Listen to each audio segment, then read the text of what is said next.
Good afternoon, everyone. Welcome back to Sow, Grow and Cook. It's the 1st of April. Hope everybody had a lovely Easter weekend. Did I say in my last video it was spring?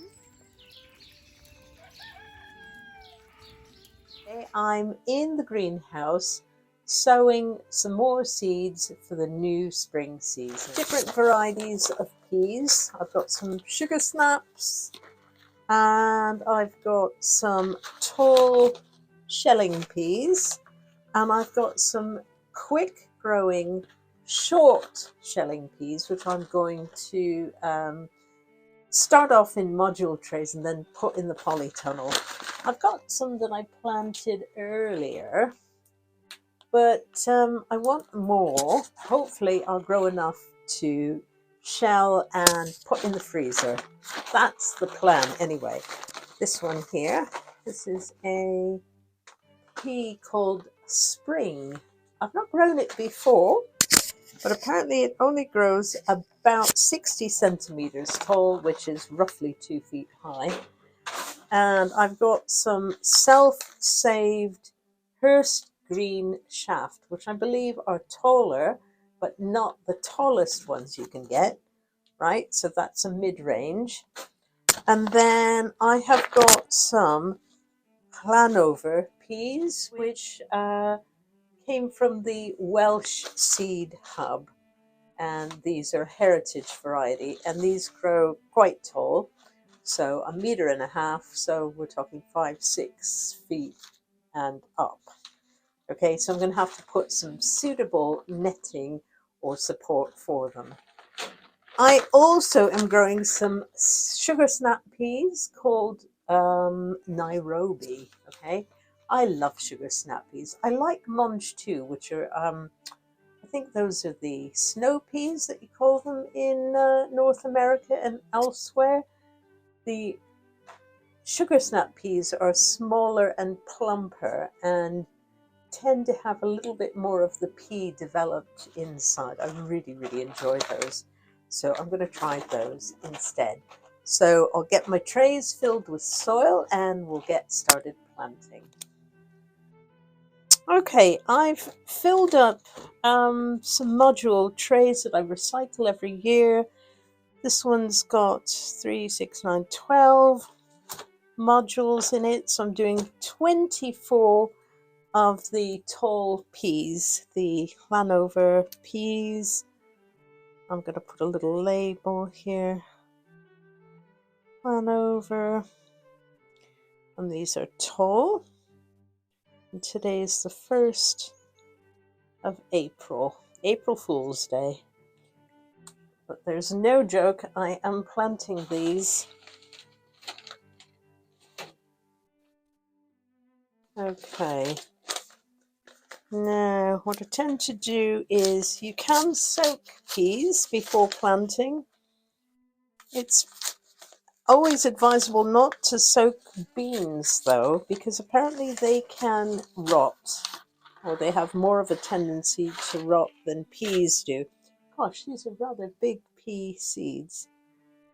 Okay, much bigger than I'm used to seeing. Right, I'm going to put one in each module here. And if I have enough, I might actually put 2 in each. Let's see, it says approximately 50 seeds, so let's have a look. See if we've got enough to do 2.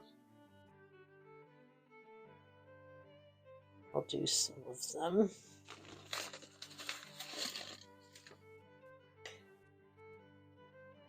Now I know you can start peas much earlier than the beginning of April, but I don't like planting my seeds too early, because I find that the air is cold and the greenhouse doesn't warm up enough and it just slows things down.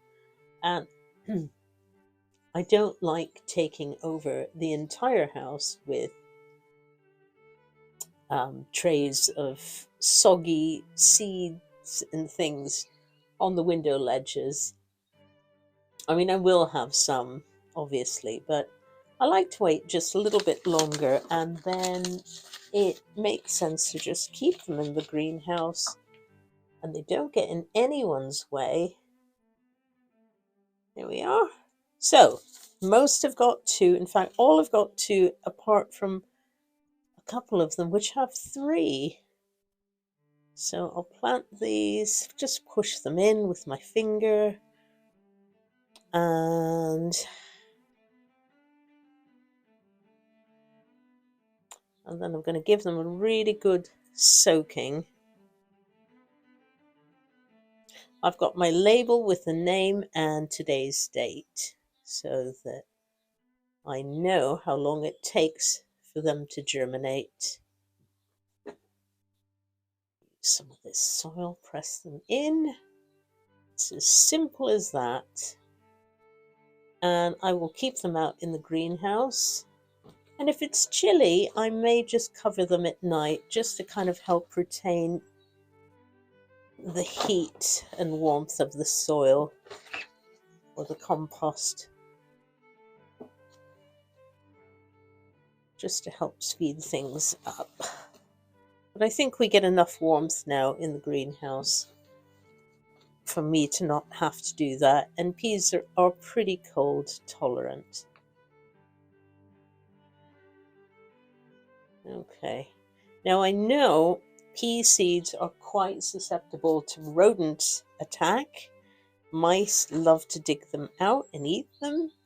I'm hoping that's not going to happen. We have several cats, pet cats, and they patrol our small holdings, so hopefully that plus being on shelves in the greenhouse will prevent any damage from mice. Right, give them all a good drink.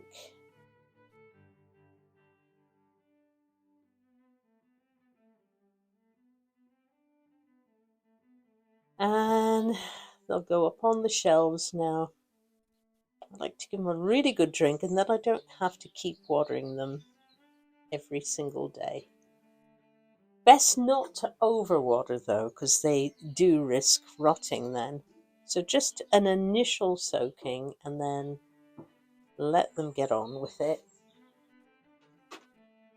Okay, I've got more trays to do of different varieties, but you don't need to see me do those. So the next thing on my list is transplanting some of my pepper plants into larger pots.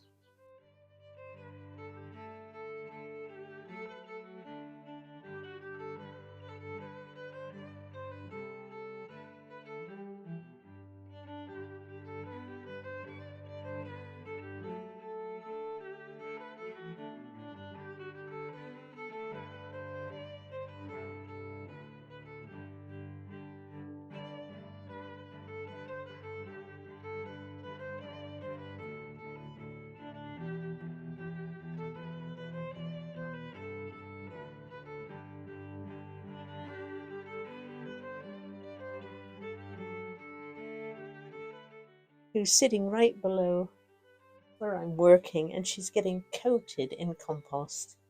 Poor doggo. Sorry about that, Stella. So we got a couple of bottle-fed lambs to help use up our surplus goat's milk. And over Easter we had visitors come over to stay, including some four-legged ones. Here they are having fun with Stella and Pip.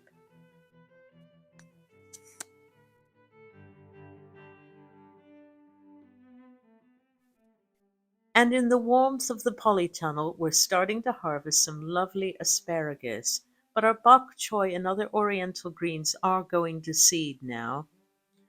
Here's some beautiful tulips that we planted in December, and Arlo's in the polytunnel patrolling for mice. We still have a few greens that we can harvest for the table. Let me know in the comment section below what you're up to in your gardens this spring. Thanks again for watching Sow, Grow and Cook, and hope to see you next time. Bye for now.